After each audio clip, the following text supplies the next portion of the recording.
Rajesh law centre में आप लोगों का स्वागत है। आज मैं आप लोगों को बताऊंगा कि जब SC/ST एक्ट के तहत कोई मुकदमा दर्ज होता है तो पीड़ित को राहत राशि के रूप में 4 लाख रुपए कम मिलते हैं।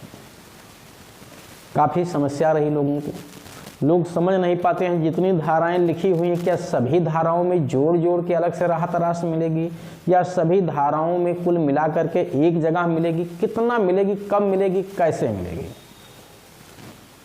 ये राहत राशि कौन कौन सी धाराओं का आरोप लगने पे मिलेगा, यानी किस किस अपराध में मिलेगा, तो इसको विस्तृत रूप से मैं इस वीडियो में आपको समझाऊंगा। और एक बड़ी समस्या यह है कि मैंने देखा है कि चैनल पर मेरे कुछ लोग कमेंट करते हैं, ठीक है, उनका भी कमेंट उनकी जगह जायज़ है। ये कमेंट कि SC/ST में फर्जी FIR दर्ज हो रहा है, यानी ये एक्ट 99% फर्जी आरोप लगाया जाता है। देखिए, मैं एक बात आप लोगों को बता दूं, मैं किसी का कोई सपोर्ट नहीं करता हूं, किसी का समर्थन नहीं करता हूं, मैं न्याय का सपोर्ट करता हूं और न्याय का समर्थन करता हूं। और हर व्यक्ति से ये अपील करता हूं कि कोई भी व्यक्ति किसी भी व्यक्ति के ऊपर ना तो किसी तरह का जुर्म करे बिना किसी कारण के, और ना ही कोई किसी दूसरे को अनावश्यक रूप से किसी मुकदमे में फंसाए। मेरी इस बात को कितना आप मानते हैं कितना नहीं मानते ये आपके ऊपर है, मेरा जो फर्ज है वो मैं निभा रहा हूं। प्रश्न ये है कि SC/ST एक्ट में 99% फर्जी केस दर्ज हो रहे हैं। मैं इससे सहमत बिल्कुल नहीं हूं और कोई भी इससे सहमत नहीं होगा। हाँ, आपको लगा होगा कि आपकी जानकारी में जो भी 2-4 केस हुए होंगे वो चारों हो सकता है फर्जी हों, इसलिए आपने अपने उस राय के आधार पर कह दिया कि 99% केस फर्जी होते हैं। आपका भी सोचना वहाँ वो कहना गलत नहीं था, बट सोचना गलत था, क्योंकि आप 1-2 केस 4 केस को देख करके परसेंटेज नहीं निकाल सकते। आपको ओवरऑल पूरे इंडिया को देखना होगा।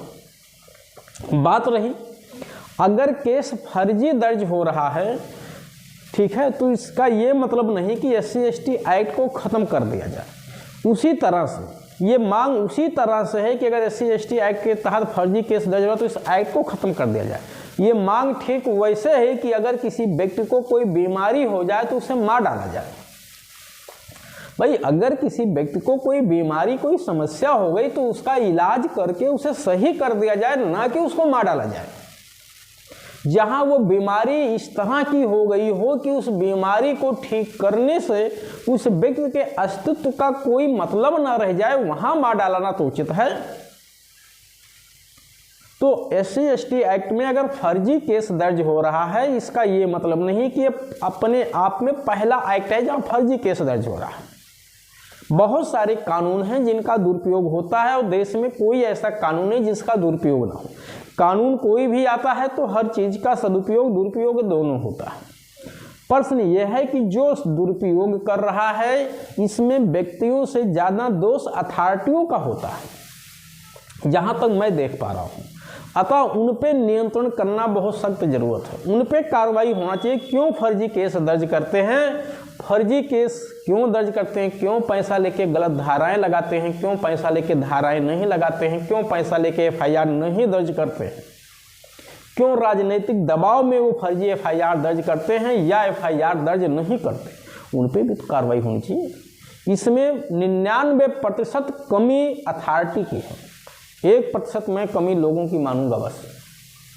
अगर अथॉरिटी चुस्त दुरुस्त हो जाए तो किसी आम व्यक्ति की हिम्मत नहीं पड़ेगी। खैर चलिए, राहत राशि कब 4 लाख रुपए के रूप में दिलाया जाता है। अब आप ये मेरे ऊपर आलोचना मत करिएगा सब, ये तो आप प्रलोभन दे रहे हो, तो प्रेरित कर रहे हो कि पैसे के लिए कोई अपराध करे। नहीं सर, मैं जो कानून है वो बता रहा हूँ।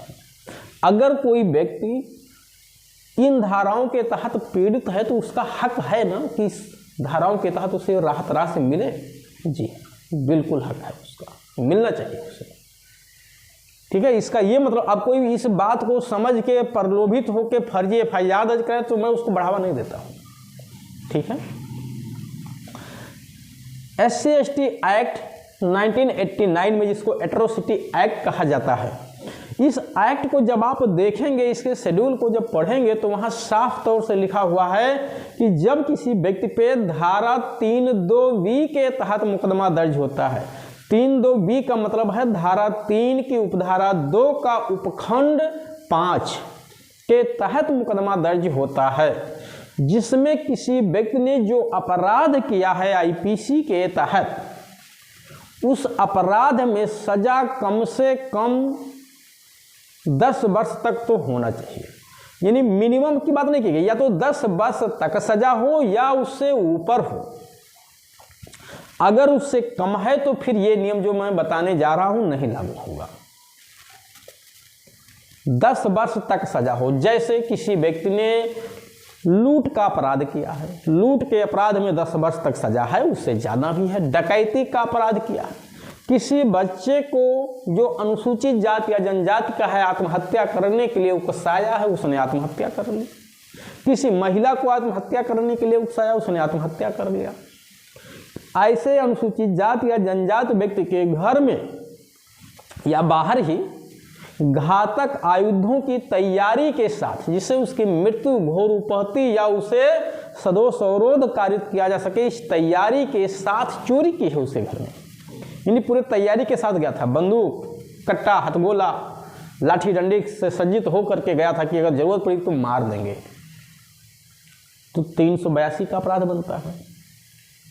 तो चाहे 382 का, किसी लड़की के साथ छेड़खानी हुई, किसी लड़की को भगा ले गया, उठा ले गया है, 366 का मुकदमा दर्ज हुआ है। यानी कोई भी धारा आईपीसी के ऐसी धाराओं के तहत मुकदमा दर्ज हुआ हो जिसमें सजा 10 वर्ष तक या उससे अधिक हो। अधिक होना जरूरी नहीं है, हो भी सकता है, नहीं भी, लेकिन 10 साल तक कम से कम सजा हो। ऐसे अपराधों में अगर मुकदमा दर्ज हुआ है, भले उस अपराध में धाराएं 4-6 क्यों न लगी हुई हों, इससे मतलब नहीं है। टोटल 4 लाख रुपए तक का राहत राशि के रूप में दिए जाने का प्रावधान है। ये राहत राशि विशेष दशाओं में घट या बढ़ भी सकती है। ठीक है, मैं तो बढ़ते हुए नहीं देखा हूँ, अक्सर घटते हुए ही देखा हूँ। इस 4 लाख रुपए को जो दिए जाने का प्रावधान है वो 3 किस्तों में है। पहली किस्त 25%, दूसरी किस्त 50%, तीसरी एवं अंतिम किस्त 25%। इस तरह से तीनों किस्तों का कुल योग 100% हो जाता है। ये पहली किस्त में 1 लाख रुपया मिलेगा जब FIR लॉज होगी तब। दूसरी किस्त जब पुलिस स्टेशन से चार्जशीट बन के कोर्ट में सबमिट हो जाएगा तब 50% मिलेगा, यानी 4 लाख में से 2 लाख रुपया मिलेगा। 1 लाख पहले मिल गया, 3 मिल चुका है। तीसरी किस्त जब ये केस डिसाइड हो जाएगा, यानी आरोपी दोषी ठहरा दिया जाएगा, तब उसे 1 लाख रुपया और दिया जाएगा। घट बढ़ जाएगा तो फिर उस अनुपात में होगा। हाँ, ये अलग की बात है, कुछ राज्यों में अपने हिसाब से थोड़ा बहुत इसमें वेरिएशन कर दिया है। तो इस तरह से ये राहत राशि दिए जाने का प्रावधान है। और मैं पहले भी हर वीडियो में आप लोगों को हमेशा बताता हूँ कि कोई भी लीगल एडवाइस आपको लेना है, चाहे वो SC/ST का मैटर हो या किसी अन्य टॉपिक पे हो, कोई सक्सेशन यानी उत्तराधिकार का मामला हो, चाहे पैतृक संपत्ति या अन्यथा, तो आप इस दिए गए नंबर पे संपर्क करके अपनी सुविधानुसार जानकारी ले सकते हैं, बशर्ते उसकी जो रीजनेबल फीस है वो आपको जमा करनी पड़ेगी।